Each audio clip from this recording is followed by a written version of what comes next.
சங்கீதம் 12. ரட்சியும் கர்த்தாவே, பக்தியுள்ளவன் அற்று போகிறான். உண்மையுள்ளவர்கள் மனுபுத்திரரில் குறைந்திருக்கிறார்கள். அவரவர் தங்கள் தோழரோட பொய் பேசுகிறார்கள்.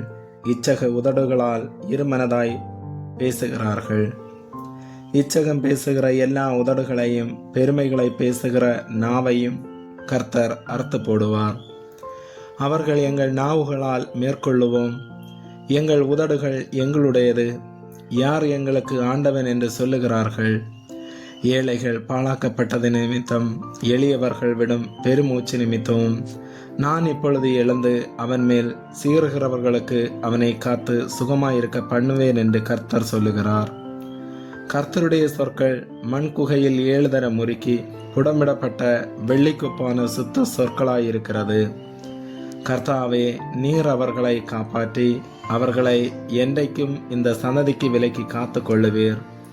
மனுபுத்திரரில் சண்டாளர் உயர்ந்திருக்கும் போது துன்மார்க்கர் எங்கும் சுற்றித் திரிவார்கள். ஆமேன்.